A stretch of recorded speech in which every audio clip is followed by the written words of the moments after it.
he's a cutie pie. I might put him in Potomac. Okay, yes. Yeah, he can come right on to Potomac.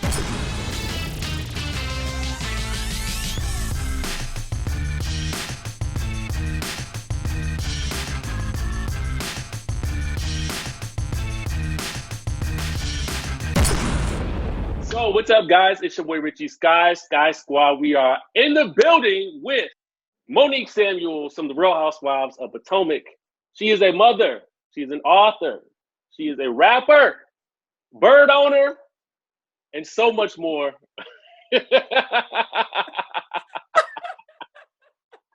I wasn't ready for the bird owner. How you doing, girl? What's going on? Oh man, I'm so good. I'm so good. Good to see you. Look, first of all, let me just say thank you for having me because I'm really excited. I love your channel, so I'm really honored to be on it. My mom and her boyfriend, they're always sending me links to your videos. They love you. And I'm like, yes, I watched that too. You know, it's crazy. It's always crazy to think people are actually watching me. Every day I get on, I'm shocked that there's people there. And I'm like, oh, y'all want to talk? Let's talk today then. Okay, good. Let's do it. So with that out of the way, let's talk Real Housewives. What are your thoughts on the season thus far? Oh man, it's a heavy season. As a viewer, it's very entertaining. Very entertaining. So from that aspect, I think it's a great season. As a participant, woo, heavy on the drama, heavy on the stress. It is heavy. I'm dealing with it. I got my sage. I've been getting my family massages. I'm like, look, we've been doing family meditation. We good over here. Good. I'm glad you're doing well in the midst of everything. And I just want to go ahead and address some of these things right off the jump because I want to ask the questions that I get asked a lot on my channel, right? So I feel like that's what makes it good and juicy and all that good stuff. And really, a lot of this season is sort of a buildup of the demise of your friendship with Candiace.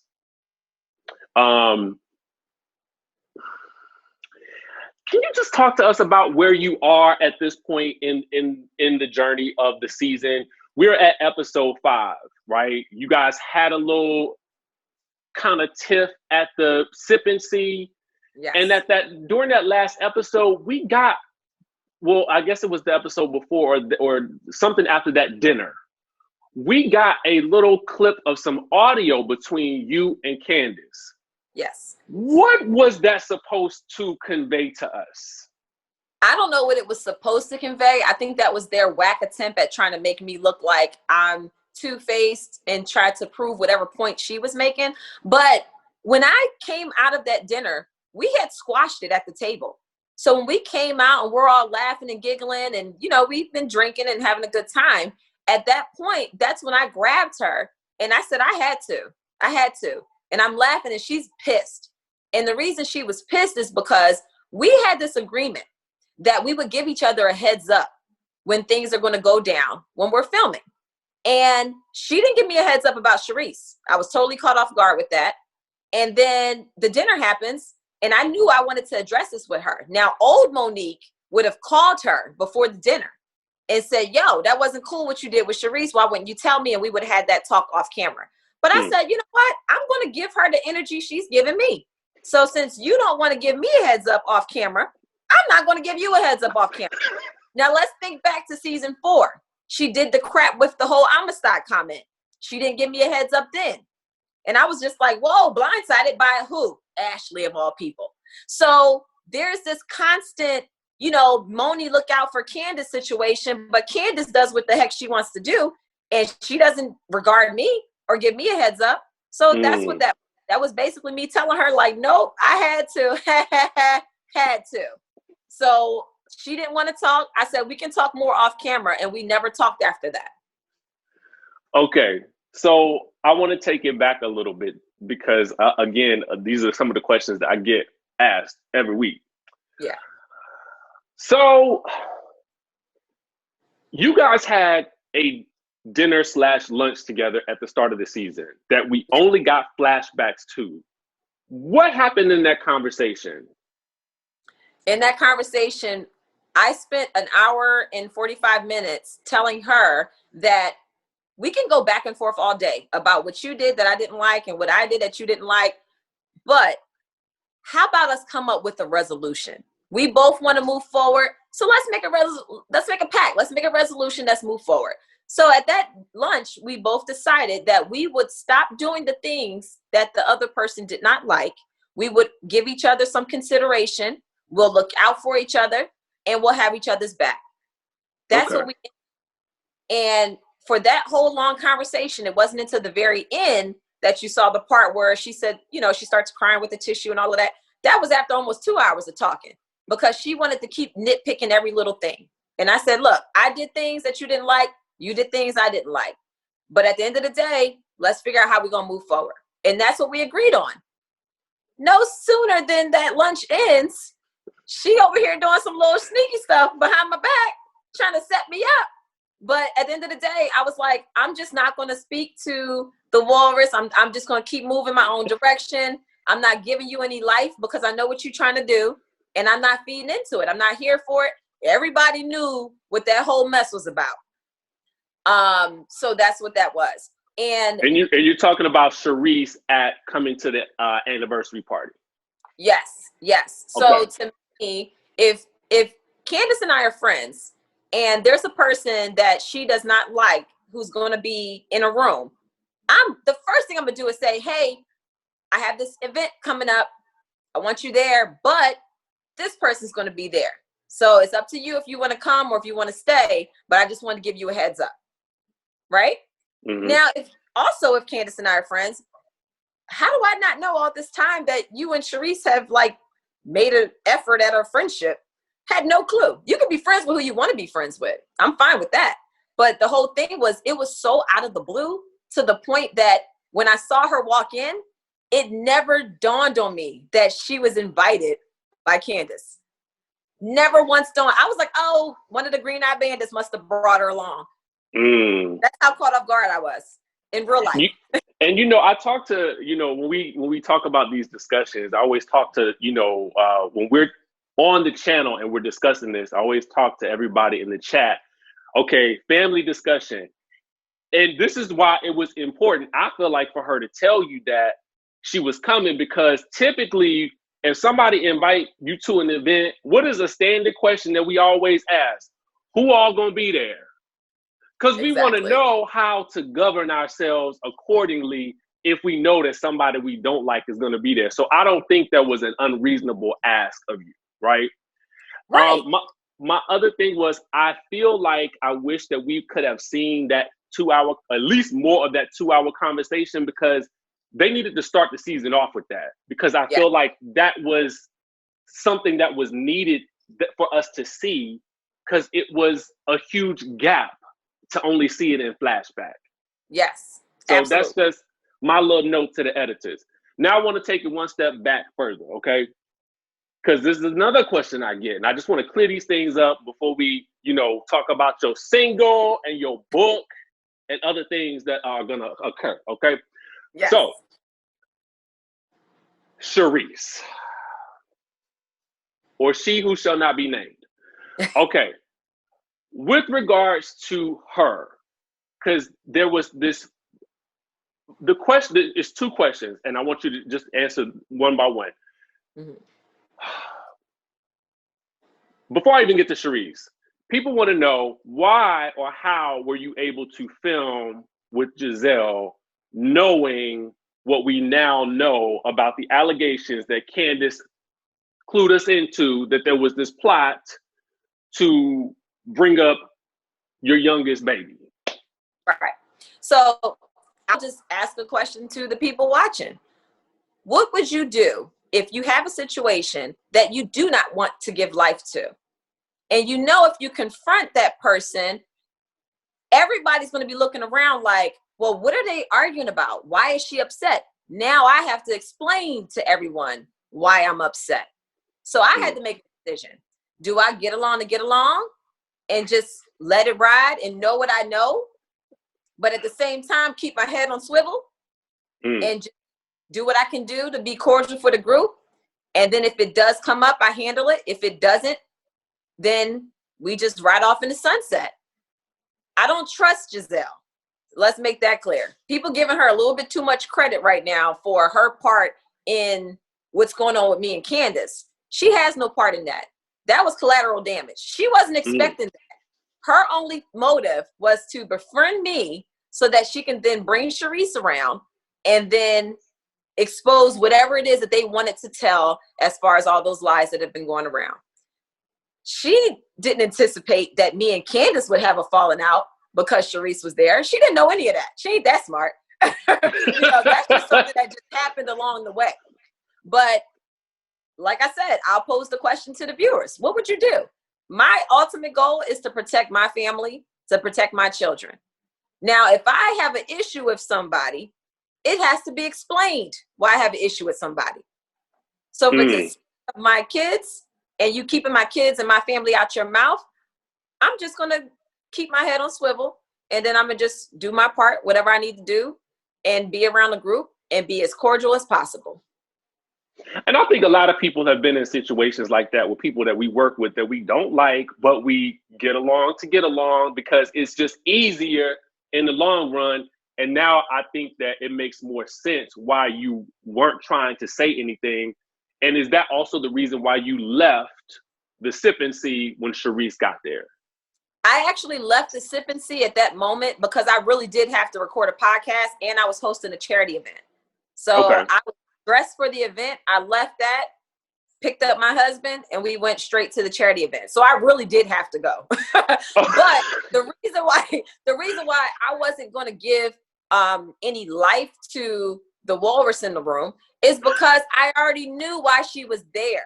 You're here because you're trying to get back in the show. You're trying to get back into the whole circle, and you can do that.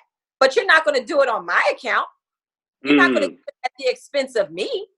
So you can find your own storyline. She already did that season 3 when she threw me under the bus to the whole group and tried to make it seem like I was the one plotting on Gizelle as if I cared that much about her when it was really Charisse the whole time. So fool me once, fool me twice. Look, ain't happening again. So that's why I paid her complete dust. We have not talked about anything off camera. So why should I give you the time of day on camera? When we were at Ashley's baby shower, which they flashed and showed me and Charisse, once again, I said nothing to her the entire time I was at that baby shower. We posed for a picture. I embraced, took my little picture, and I went and sat down at my seat. I said nothing to her. When we were at Nene's event, her Nene's grand opening, you'll see pictures of me standing right next to Charisse once again. I said nothing to her. Absolutely nothing. So can I act cordial and civilized and classy? Absolutely. And that's what I did. And I will pay you dust while I'm doing it. I'm so glad you answered that question because I was about to ask that too, because that had also come up. So first of all, I thank you so much for responding to those because, again, I like to ask the questions that I know that I get on a weekly basis. And so now I want to kind of pivot just a little bit, teeny little bit. What do you think of Potomac's newest housewife? I think Wendy. Whoa, I'm talking about T'Challa. Oh! I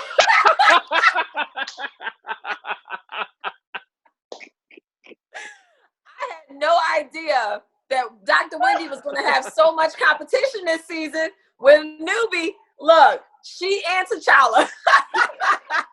Wait. T'Challa can I just tell you? When they gave T'Challa subtitles, did you know that was gonna happen? I had no idea. I died the first time I saw that. I died. First of all, T'Challa, he was only around like 6 months old when we were filming. He was still a baby. I only had him for like 3 months. So anytime I left the room, he is panicking, looking like, where's my mommy, And it was just so funny. They're all talking, they're asking questions, and T'Challa was like, I'm gonna end this right now. I'm sorry, I had to ask you about that. Because I felt like T'Challa was like the MVP of the episode. I'm sorry. Monique. He was, and also Karen shade to Gizelle and her style. Did you know that was coming? You know what's funny? Karen and I said the same thing in our confessionals. They showed hers, but they didn't show mine. But I died because we said the same exact thing. In my confessional, it was actually for episode 2, whatever the dinner that we did with Ashley. And when I walked in, feeling myself, and I looked at her with the shirt she had on with the big lips or something like that. It was weird. And I was like, oh man, I hope this new sort of friendship, this style that she got don't rub off on me. I ain't trying to be walking around like it, you know. But oh my God. And then she says it the next episode, and I died when I saw it, because everybody knows it. Everybody can see it. But she gets away with it because you look at her face and you're like, oh, she's attractive. But then when you look at her outfit choices, it's just like, wait, what?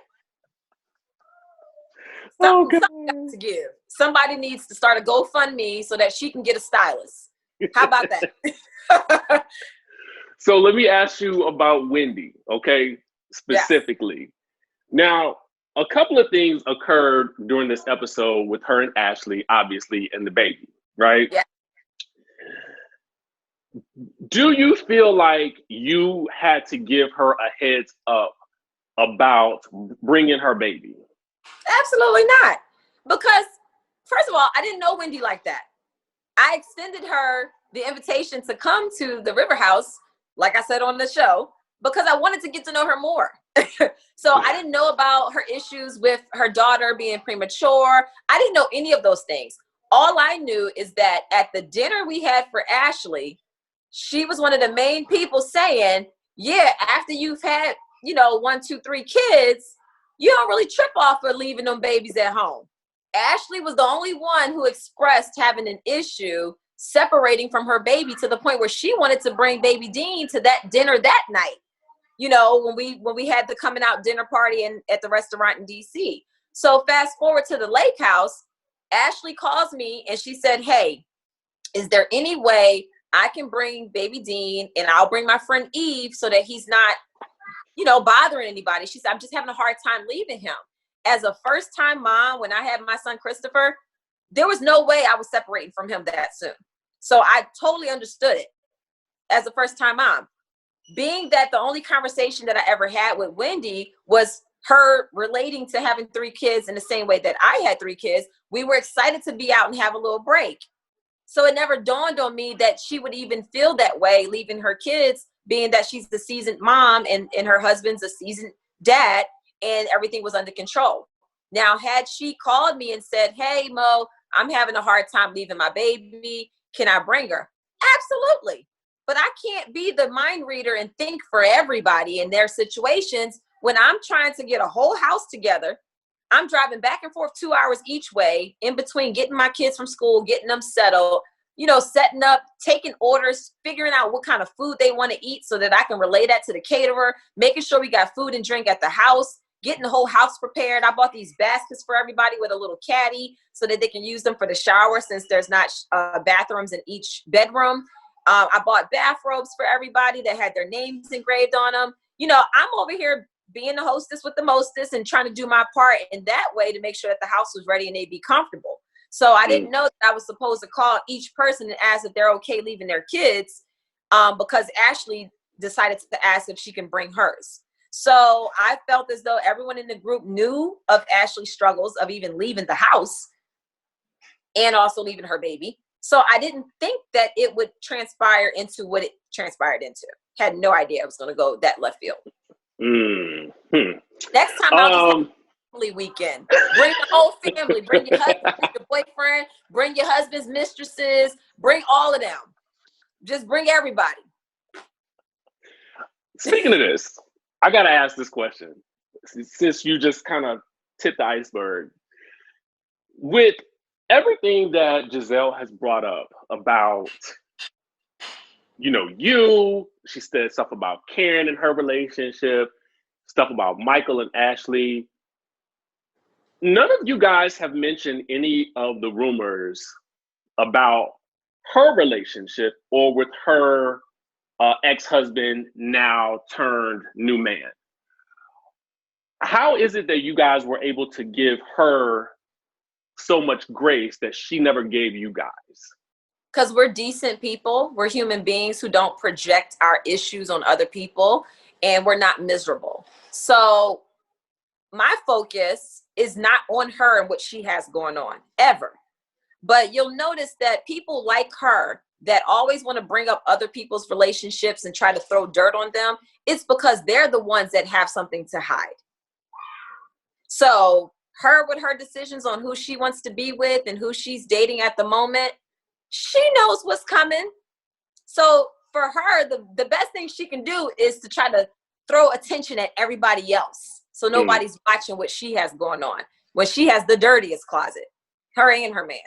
So we'll see at reunion, because at the end of the day, people send me stuff all the time. Like I said, in my life, every single person in this circle has had some crazy rumors, has had lies made up about them, and we've all heard them. But most of us are decent enough to leave that mess alone and not bring it to the show. Do you guys have a line that you guys have just always discussed that, okay, ladies, we're not going to do this? Have you guys ever had that moment? I've never had that moment with any of them. I just thought that would be common sense, that marriages and family and children are where you draw the line. But time and time again, we notice that these women love to throw dirt on people's marriages. And it's always the ones who are what? Not married. Always the ones who are miserable and lonely, who can't keep a man. And at the end of the day, I just feel that what Gizelle's doing is just her sad attempt to get back at me because of Sherman dumping her. But what she fails to realize is that Sherman leaving her has nothing to do with anything that I said. And why are you still butthurt about that relationship when you're supposed to be in a new one? Good question. I want to ask you about, we're not going to, and I've asked a lot of questions leading up to everything that we've seen in the episodes right now. We're not going to discuss the altercation because it hasn't happened yet, and we can't talk about that per se. What I will ask you, and I hope that we can actually have a second part to this conversation, because I'm really interested in the journey that you take after that happens. Yes. Because I feel like that's going to be, a lot of times we talk on my channel about how do we overcome or how do we get past the thing that happened, right? So I want to definitely come back and talk about that journey later. But I want to talk about the single drag queens. How we got a lyric video, okay? Yes. Are we going to get any more music from you? And are we going to get an official video for that? Yes. So yes, drag queens. I have been writing in quarantine. So I have some beats. I've been writing to those beats. I'm waiting to get back in the studio. So yeah, I definitely want to do more music. And drag queens will have a video. We're actually working on the details of that now. So it's going to be really fun. And I'm really proud of the song because I wrote it as a way for me to just like get some things off my chest about my feelings towards that whole crazy filming season. And I had to kind of like remind myself of who I am as a person and what my beliefs are and what my morals are and how I was raised. And I was raised in such a way where I don't step to other people. I let your issues and your problems and whatever you got going on, you have that. And then I'm going to be over here minding my business. But if you come at me, then I'm going to give you what you're asking me for, So it was just one of those ways for me to just kind of put down on paper everything so that I could just like use it as a way to turn a negative into a positive and just walk away from all of the stress of it all. And when I got in that booth, creatively laid it down, I left out feeling like 1,000 pounds lighter. So it was definitely good for me. And speaking of the kids and school and all that, you also managed to find time to write a book. Yeah. Tell us a little bit about that and where we can find it. And also, that information will go down in the description of this video so you guys can actually get all of that information from there as well. But tell us a little bit about the book. Yes. So the book is called Potty Training Mommy and Daddy. It's a guide for introducing infant potty training as early as 6 months old. I did this process with all 3 of my children. It works. Trust me. Babies are so smart. They're absorbing everything. They have their own way of communicating with us. And the book is about potty training, but it really does help with other areas of parenting because it actually gets you to kind of like understand their language and how they're communicating with you. And you get to know more about your baby than you think you are. You're getting to know them on a deeper level, a smellier level, but deeper. Okay. Yeah, I'm really excited. It's on my website, notforlazymoms.com. It's also on Amazon. And it's just my experience put into paper as a how-to of how to start this process much sooner and make that introduction. You're not looking for perfection, just an introduction to the potty, so that once they are a little bigger, they already will know what the potty is for. They'll never have a fear of it. They won't look at it and scream and run the other way. When my kids have to go to the bathroom, they go. They don't just sit there for minutes at a time and we're like, can you go? No, they go when they know they need to go. My son Chase, who's running around here somewhere, he's 20 months old. When he has to go, he will come right over to us and say pee pee, or he'll say poop, poop, he'll come tell us. And then we also still, if it's been like 30 minutes, then let's give him a try. Let's see if he has to go. So he's not fully in charge of his bladder, but he knows enough to basically come let us know, and we don't have to worry about changing diapers around here. Wow. That's awesome.